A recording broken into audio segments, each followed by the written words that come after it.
Allez, on termine avec vous, Maya Debuan. Vous êtes chargée de recherche CNRS en mathématiques appliquées au MAP5.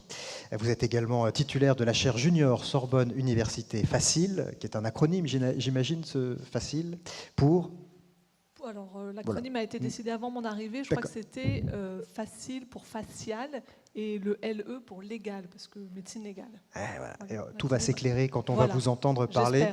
J'espère. Le titre de votre présentation, les mathématiques au cœur de l'innovation en identification judiciaire. Voilà, merci. Donc, merci à tous d'être venus ce soir m'écouter. Je souhaitais clore un petit peu cette session d'exposé en faisant écho à ce dont Benoît Pertam vous parlait en introduction, à savoir l'apport des mathématiques dans le domaine du biomédical. Alors pour cela, moi j'ai choisi un exemple très concret et que j'espère un petit peu atypique, qui est l'utilisation des mathématiques dans le développement des nouvelles technologies d'identification judiciaire. Alors permettez-moi de vous emmener avec moi dans un bloc opératoire d'un genre tout particulier. Quand une personne est admise dans ce bloc, il y a fort à parier que ce soit les pieds devant, parce qu'on se trouve dans la salle où le médecin légiste réalise ses autopsies. Alors ici aussi, au-delà de l'aspect morbide de l'endroit, l'high-tech peut faire irruption, notamment lorsqu'il s'agit d'identifier une victime. On connaît bien le rôle du médecin légiste dans la détermination des causes d'un décès, mais une part importante de son travail est également d'identifier les corps. Pour ce faire, dans le cas où le visage est abîmé, il va avoir recours à plusieurs techniques, certaines que vous connaissez très bien, l'ADN, l'empreinte dentaire, des techniques plus originales comme l'identification d'un tatouage ou du numéro de série d'une prothèse, par exemple. Mais quand toutes ces techniques, qui sont basées sur des principes de comparaison, donc comparaison avec un échantillon ou avec un catalogue de données, quand ces techniques, elles ont échoué, et bien souvent, le dernier recours que l'on a, c'est celui de la reconstruction faciale. Donc la reconstruction faciale, je vais vous expliquer ce dont il s'agit. Elle peut être également utilisée en paléontologie, lorsqu'on cherche à redonner un visage aux ancêtres d'Homo sapiens ou à des personnages historiques. Donc la reconstruction faciale, son objectif est assez clair. On a la connaissance d'un crâne, un crâne sec, et l'on cherche à savoir quel était le visage associé. Alors si le problème il est assez simple à énoncer, là, en une seule phrase, il est cependant très complexe à résoudre. Je vais essayer de vous expliquer pourquoi. En particulier, c'est parce qu'il n'existe pas qu'un seul visage potentiellement compatible avec un crâne donné. Un exemple très simple, c'est qu'entre 20 et 50 ans, mettons, votre visage il va changer ou il a changé suite aux causes de l'âge, mais également de variations de poids, de facteurs extérieurs, d'accidents, d'un recours à la chirurgie, peu importe. Donc le visage, il a changé, mais le crâne, lui, entre 20 et 50 ans, il n'aura quasiment pas bougé. Sa forme n'aura pas changé. Et bien en mathématiques, on dit que le problème n'a pas unicité, il n'y a pas unicité de la solution. Et on va dire que ce problème, il est mal posé. Alors, la notion de problème mal posé, elle a été introduite par un mathématicien français qui s'appelle Jacques Hadamard. Et les problèmes mal posés, justement, ça fait partie de mon domaine de prédilection. Alors vous comprendrez mon grand intérêt pour ce projet. Alors, une manière partielle de lever cette indétermination, déjà, ça va être de ne pas recréer qu'un seul et unique visage, mais on va chercher à proposer une collection de visages, de plusieurs visages qui correspondent chacun à une hypothèse que l'on aura émise concernant, par exemple, la corpulence de l'individu. La corpulence, c'est une notion qu'on ne peut pas lire dans le crâne de l'individu. Il y a par contre quelques propriétés qu'on est capable de connaître, et c'est pour ça que toutes les méthodes de reconstruction faciale, elles commencent par un examen anthropologique du crâne à identifier. L'anthropologue est capable de déterminer le sexe de l'individu, une estimation de son âge au moment du décès, ainsi que son origine ethnique. Bon, et toutes les méthodes de reconstruction faciale, elles vont être basées sur un principe commun, qui est qu'elles vont essayer de compléter l'information qu'on est capable de lire dans le crâne, donc celle de la forme du crâne en particulier, elles vont la compléter avec une information qui est, elle, d'ordre statistique, une information concernant le visage et les liens entre le crâne et le visage. Et cette information, elle a été acquise parmi les vivants, dans la population qui nous entoure, et on choisit la bonne information en fonction des conclusions de l'anthropologue. Alors, oui, Donc je vais vous donner un petit exemple qui est celui de la technique traditionnelle de reconstruction faciale. Traditionnellement, on va venir modeler à la main le visage sur le crâne avec de l'argile ou de la pâte à modeler. Alors cette technique traditionnelle, elle est faite par un sculpteur qui, lui, a accès à une information statistique dont je vous parlais, c'est-à-dire qu'il a des tables de valeurs qui lui donnent en différents points du crâne l'épaisseur de la peau. Quand j'entends la peau, c'est l'épaisseur des tissus mous qui inclut la peau, les muscles, la graisse. Donc, grâce à ces valeurs, il peut positionner en certains points des repères, et entre ces points, il va venir extrapoler, c'est-à-dire qu'il va venir créer le visage qui lui semble le plus adéquat en fonction du crâne et de ses repères qu'il a. Alors évidemment, vu qu'il a de grandes connaissances en anatomie, et souvent même en histoire et en anthropologie, il est capable de créer un visage qui, pour l'observateur, va donner un sentiment de cohérence. Ce sont les reconstructions que vous avez peut-être vues dans la presse. Malheureusement, sa reconstruction, quelle que soit son expertise en anatomie, sera toujours très subjective, et donc elle rend difficile le processus de validation des résultats. Alors on comprend bien qu'on ait eu envie très rapidement de s'affranchir en fait de cette intervention manuelle et de proposer des processus informatiques qui permettraient d'obtenir des résultats peut-être plus fiables, mais en tout cas plus objectifs, et qui permettraient de décliner plusieurs versions d'un même visage de manière très rapide. Alors pour cela, on commence toujours par la première étape qui est importante, qui est celle de numérisation du crâne. Le crâne, on va le passer dans un scanner, par exemple, et les images médicales que l'on va obtenir, on les utilise, on a des techniques pour reconstruire le volume du crâne en 3 dimensions. Ce sont exactement les mêmes modèles dont Dominique Asboun vous parlait précédemment. Donc lui, il avait des modèles de cerveau obtenus par IRM. Nous, les modèles de crâne, on utilise plutôt des scanners. Alors, plusieurs équipes dans le monde, elles ont créé des méthodes ou même parfois des logiciels de reconstruction faciale. Les premières, elles ont assez naturellement cherché à mimer la technique manuelle. C'est-à-dire qu'elles fournissaient une aide graphique à l'utilisateur qui pouvait utiliser le logiciel plutôt que d'utiliser de la pâte à modeler. Mais ces méthodes ne s'affranchissaient pas du tout de l'intervention humaine et donc de l'expertise du sculpteur. Et puis petit à petit, les méthodes de plus en plus sophistiquées sont apparues, des méthodes de plus en plus automatiques. En particulier, ces mesures d'épaisseur de peau, je ne vous ai pas expliqué, mais donc comment elles sont obtenues, ces mesures d'épaisseur de peau? Initialement, c'était des mesures faites avec des aiguilles sur des cadavres, et puis au fur et à mesure des années, ces mesures ont été complétées dans la littérature par des mesures avec des stylos laser sur des personnes vivantes. Mais ces mesures, elles sont très imparfaites et vraiment entachées de beaucoup d'erreurs. Donc très vite, on a cherché à s'affranchir de ces mesures d'épaisseur de peau et on les a remplacées par ce qu'on appelle des bases de données qui contiennent des crânes et des visages numériques, des couples, le crâne et le visage associés, et qui, elles, ont été acquises sur des patients à partir d'images médicales qui avaient été réalisées sur des patients. Et donc les logiciels de reconstruction faciale les plus récents, ceux qui utilisent justement ces bases de données, ils ont fait des nets progrès par rapport aux techniques manuelles et aux techniques anciennes. Cependant, ils souffrent encore de certaines limites et je voudrais vous en citer 2.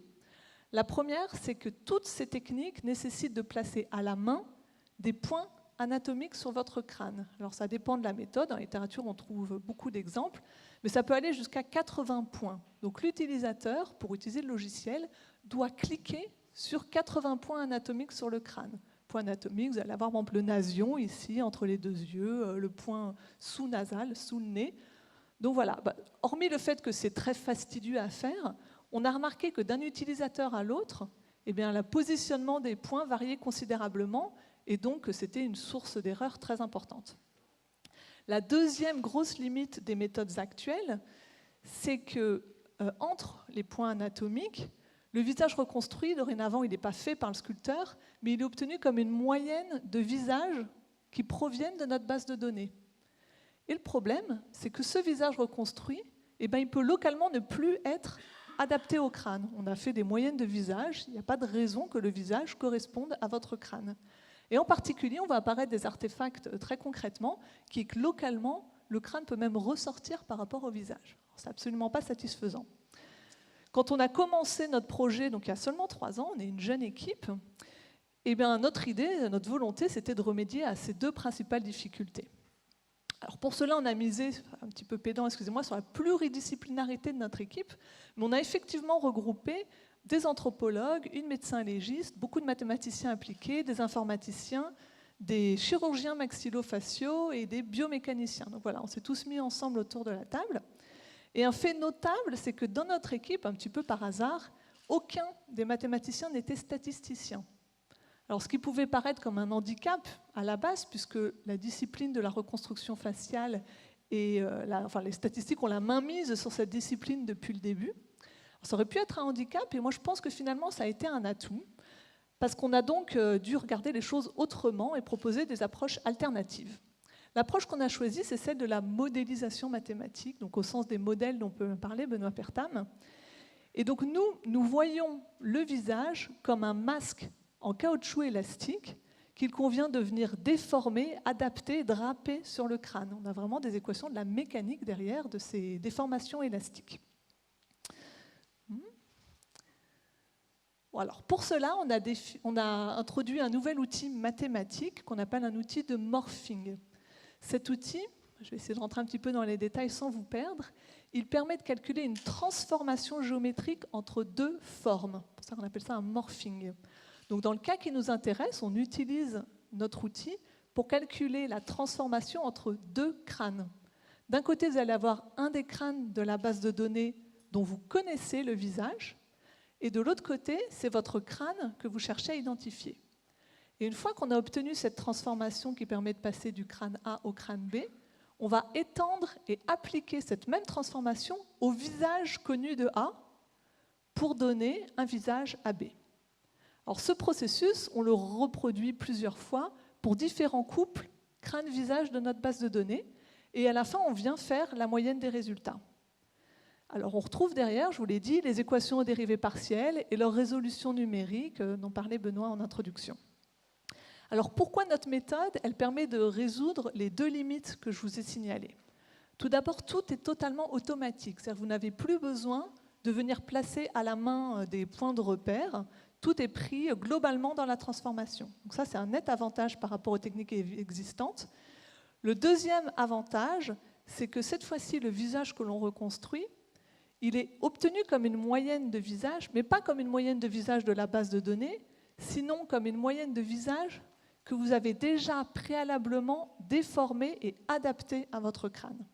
Ce qui fait que le visage reconstruit, qui sera cette moyenne, va être également complètement adapté et respecter la forme du crâne en tout point, pas seulement au niveau des points anatomiques.